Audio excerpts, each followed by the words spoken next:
By the end of this movie, I can't say that I felt like it was my birthday.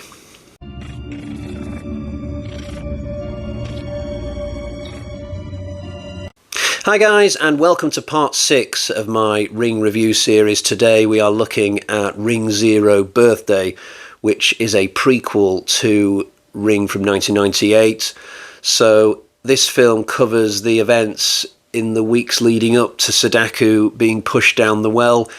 Did I need this expanded backstory? No, I was quite happy for Sadako's past to remain a murky domestic mystery where, depending on which version of Ring you're most familiar with, she will either get pushed down the well by some paedophilic guy or her mother. But ultimately, I didn't need every last detail of that situation chronicling for me. Is that a word? Probably not.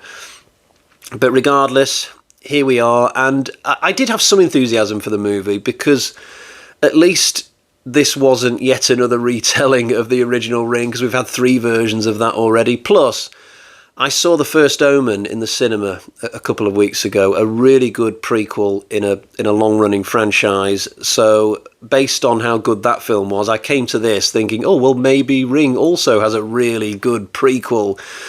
But no, it doesn't. It's not a great film particularly.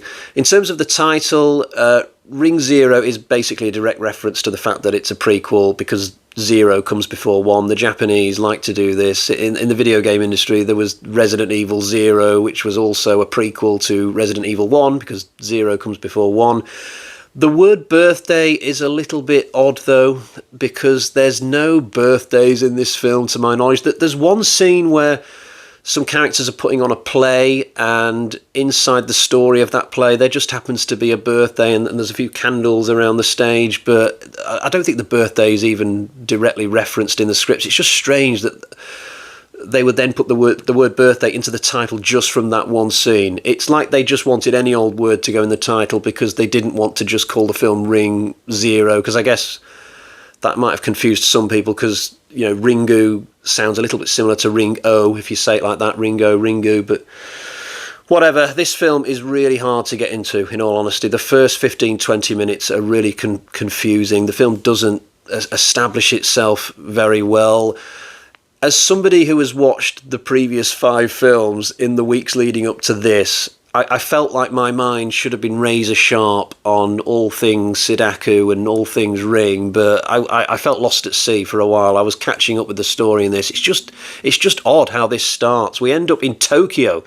So Sadako has joined some kind of acting troupe in Tokyo, but I've no idea if this is meant to be a college or a specialist drama theatre, and how did she get here in the first place, and how is she funding this? She's still a teenager, presumably, and I imagine it's not easy for a teenager to afford to live somewhere like Tokyo. So has she got some sort of scholarship? Was her family back on the island richer than I've previously imagined?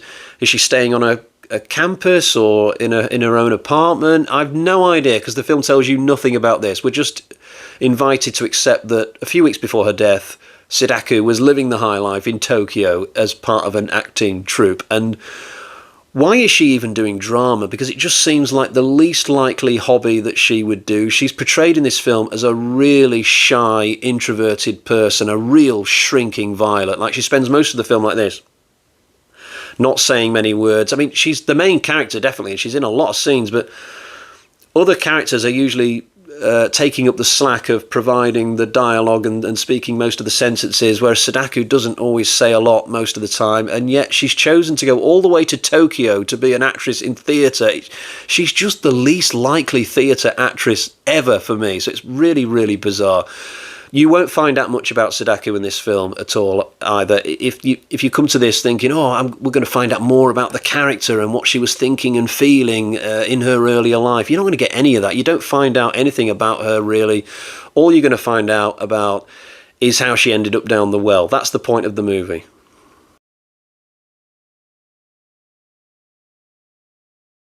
I'm not going to worry about spoilers today, because if you're watching this, you must surely know that Sadako has to end up down the well by the end so that the other stories can connect to this one.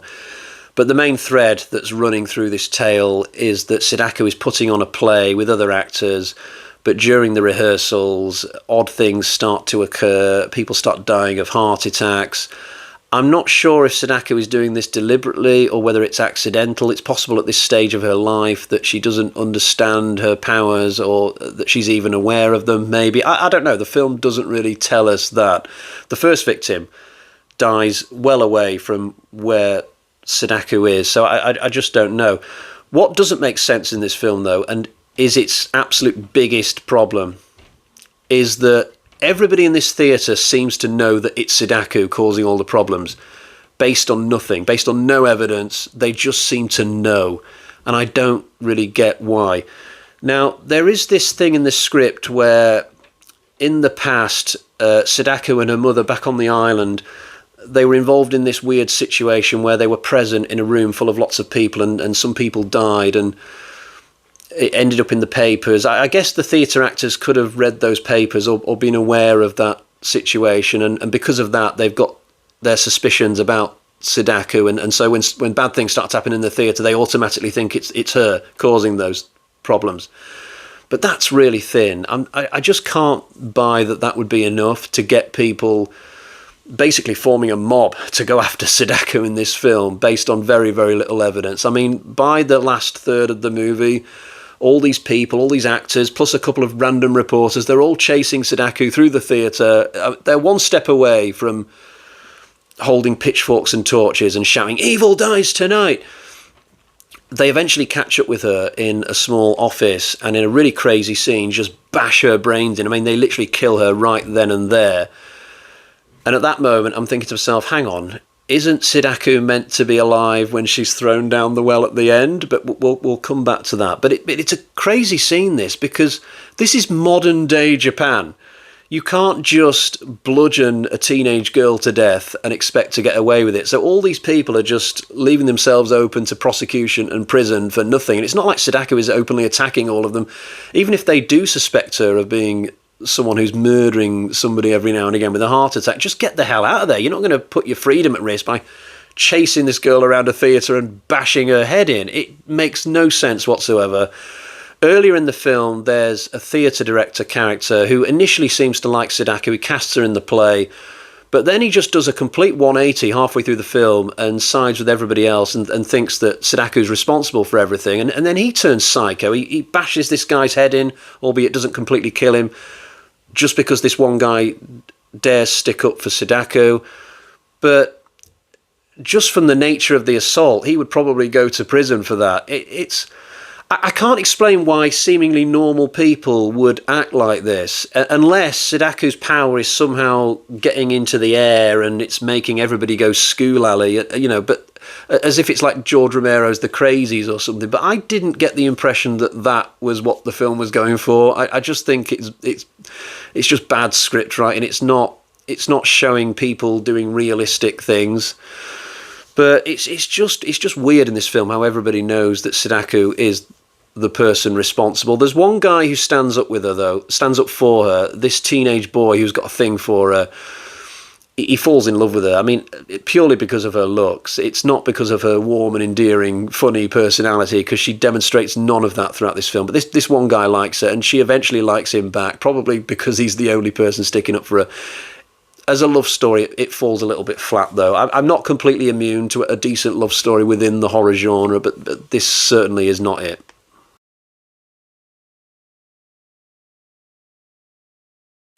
Believe it or not, I haven't even got to the really crazy parts of this story yet. So there's one scene where we cut to a reporter in a corridor with some lockers. I presume this is at the theatre. And she goes into one of the lockers and pulls out a gun. It's the type of gun that you'll often see German officers carrying in films about World War II. Whether she knew the gun was in the locker or beforehand, I don't know, but she's more than happy to take this gun and put it on her person, and now she's suddenly armed in her fight against Sadako. This seemingly normal reporter in the middle of daytime Tokyo is tooling up with a firearm. It just doesn't feel like any kind of real situation that would happen. Even crazier, So I was talking earlier about how Sadako dies 2/3 of the way through the movie, and you're probably thinking, well, how does she come back for the finale then? Well, she's not resurrected. It turns out that there were two Sadakus all along, because at some point in the past it's explained that she created another version of herself. So she made it so that there's two of her. How she was able to do this, I don't know. Why she was able to do this, I don't know. It's not like one version is good and one is evil or anything like that. Both versions seem to be the same to me. Both are capable of being cute and shy and introverted, and both are capable of murdering through their powers. So it just seems to me that there's literally two Sadakus in the movie. A bit like in Cult of Chucky, where there's loads of Chuckies, but it's less appropriate to this franchise. It's just odd. So there comes a point where loads of people from the theatre and the reporters, they chase down the second Sadako in some woods near the well. So you can see how we're slowly getting to where we need to be. And then there's like a battle that takes place. And this is actually the best part of the movie, because we get some good kill scenes. Sadako turns into like a rampaging supernatural Terminator for a few minutes. And the staging of these kills are actually really good. I did enjoy the movie for maybe 5 or 6 minutes, possibly. But another thing I don't like as well is just the fact that Sadako has powers in this version of Ring before she goes down the well. It's like going down the well is just her taking a little time out from her rampage, and then she dies and gets put in the videotape, and then it's carry on as you were. For me, the best way to tell this story, and I accept that I am beholden to the American version, which I love so much, the best version of this is when Sadako is just a normal little girl in a really bad domestic situation, and she gets murdered. But when she gets thrown down the well, she's got no power. She's just a normal abused girl who's, she's living on this island. She's hidden from society. She gets into a bad position in her life, and she's got no control over her fate. And then when she's down the well and she's starving, all the hatred that she generates turns her into this supernatural entity with powers. That's when she gets her powers. That's the way to tell this story. But it seems to me that in some of these other versions, the Japanese versions and Korean versions maybe, she's always had powers since birth. But doing it that way is just less scary for me. The scariest part of Ring is the idea of a child just being in this terrible situation and suffering this horrendous fate down the well. That is scarier than what comes next with the videotape. So I'm just not on board with all this backstory that you get in Ring Birthday. It feels like a very slapdash movie anyway. Just such a lack of logic in all the stuff that the characters get up to. No idea how everybody thinks that Sadako is the killer in this. This film came out in 1999, and this is like the 6th film in the series at this point. The second film that I was reviewing, Ring from 1998, that was just 12 months before this, the 6th film. Now, I get not all the films are done by the same production company. For instance, the one I was talking about before this, it was the Korean one. But even so, I think these films are coming out way too fast, and they just didn't take enough time to do this film properly. Was there even a good film that could have been made out of this? I don't know, but I was hoping for a birthday, and I ended up getting something more akin to an April Fool's Day, except it's not an April Fool's. It's a proper movie that's apparently canon.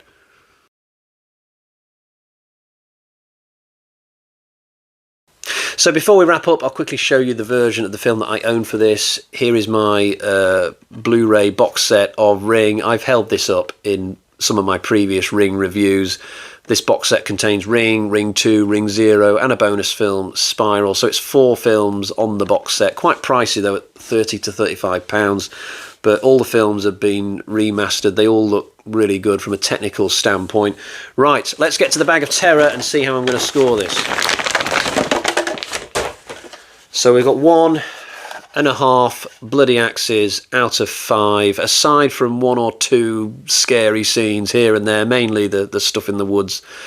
There's not too much to enjoy here. I'm just not big on this, really. I didn't really want a backstory of Sadako, and the details of the backstory presented to me here just not remotely satisfying. I feel like this review series is flagging a little bit at the moment, because this film obviously to me is not very good, and the one I was talking about before this, Ring the Virus, I only gave that half an axe out of 5. But luckily the next film after this is the American version from 2002, and I feel like that's coming along at a good moment. I feel like that film is going to re-energize me, hopefully, because even though I've not seen that film in quite a few years, I know I'm going to love going back to it. It is a classic, and yeah, I think that's going to get us going again. And then the one after that is Ring 2, the American version of Ring 2, which I've never seen fully, I think, because I tried watching it once and I was drunk and I fell asleep, I think. So it'll be interesting to see what happens with that one as well. But yeah, Ring Zero Birthday, not for me, unfortunately. Right, I'll leave it there for today. I'll be back soon to do that American version of Ring. Until then, cheerio, bye-bye.